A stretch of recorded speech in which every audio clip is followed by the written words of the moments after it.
যে পাঁচটি কারণে আল্লাহ তাআলা স্বামী স্ত্রী মিলন অর্থাৎ সহবাসকে হারাম করেছেন, সেই পাঁচটি কারণ কি প্রত্যেকটা পুরুষ এবং নারীর জানা ফরজ।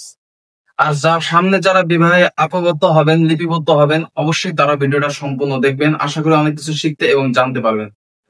আল্লাহ সুবহানাহু ওয়া তাআলা যে পাঁচটি কারণে স্বামী স্ত্রীর মিলামিশা অর্থাৎ সহবাস করা হারাম করেছেন, দেখেন সমস্ত স্বামী স্ত্রী সমস্ত কিছু মিলামিশা করা জায়েজ অর্থাৎ লিপিবদ্ধ অর্থাৎ আমলে পরিণত হয়, কিন্তু কেন আল্লাহ তাআলা পাঁচটি কারণে স্বামী স্ত্রী মিলামিশাকে হারাম করেছে, কি কি সেই পাঁচটি কারণ অবশ্যই প্রত্যেকটি মানুষের জানতে হবে, ভিডিওটা সম্পূর্ণ দেখতে হবে।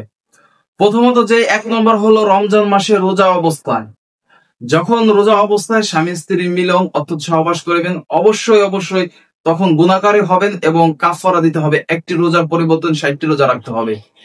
দিনের বেলায় যদি করেন, রাতের বেলায় যদি মিলিত হন, তখন কোনো কাফারা না, তখন কোনো গুনাহগারও হবেন না। অতএব যদি রোজা অবস্থায় করেন তাহলে অবশ্যই গুনাহগারী হবেন। আর মেয়েদের যদি হায়েজ অবস্থায় চলে আসে রোজা অবস্থায়, অবশ্যই তাদের কাফারা দেওয়া লাগবে না, শুধু কাজা করলে হবে।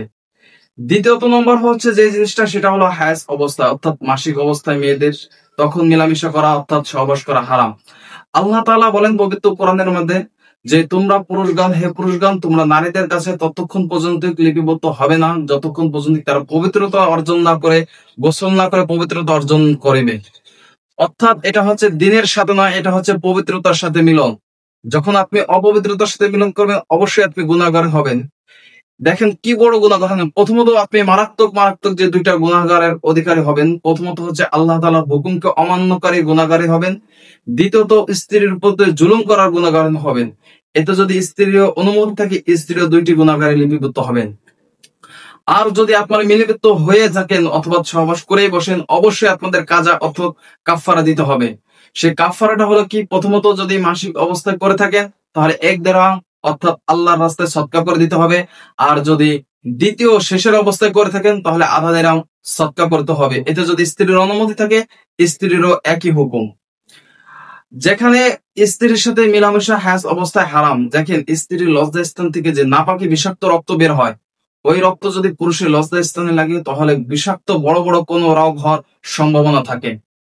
তাহলে এই যে যে বড় বড় রোগ হওয়ার সম্ভাবনা, এটা হচ্ছে রুচিহীন কথা।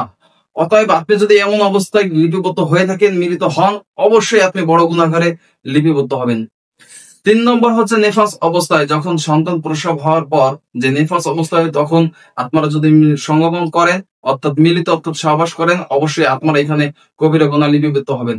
রাসূল সাল্লাল্লাহু আলাইহি ওয়াসাল্লাম বলেন যে নেফাস অবস্থায় কোন স্বামী যদি তার স্ত্রীর সাথে মিলিত হয়, তারা এটা গুনাহ করে লিপিত হবে। হায়েসের একই হুকুম। চতুর্থ নম্বর হচ্ছে মসজিদের প্রবেশ করার সময়, যখন পুরুষরা ইতিকাফ অর্থাৎ মসজিদে প্রবেশ করে, তখন এই অবস্থায় মিলিত হওয়া কবিরা গুনাহ অর্থাৎ হারাম।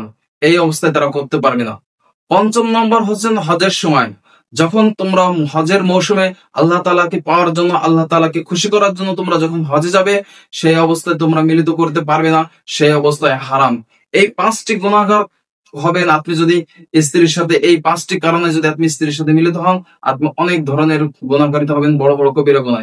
এখন এমন অবস্থায় আপনারা কি করতে পারবেন, কি কি ইবাদত করতে পারবেন? এমন অবস্থায় সুবহানাল্লাহ, আলহামদুলিল্লাহ, আল্লাহু আকবার, লা ইলাহা ইল্লাল্লাহ, এইসব তাসবিহ তাহরি আপনারা পাঠ করতে পারবেন।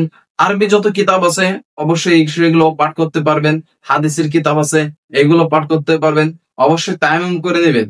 আর সাংসারিক যত কাজ আছে সমস্ত কাজ করতে পারবেন, কোনো কাজেই আপনাদের জন্য বাধা নয়। অতএব আপনারা তায়াম্মুমটা করে নেবেন। যদি ওযু করেন তাহলে আরো ভালো, ওযু করে নিলে। এইসব কাজ থেকে অবশ্যই বিরত থাকবেন, এই 5টি কাজ থেকে। আপনারা যদি এই 5টি কাজ যদি করে বসেন, অবশ্যই আপনারা অনেক বড় ধরনের গুনাহগারিত হবে।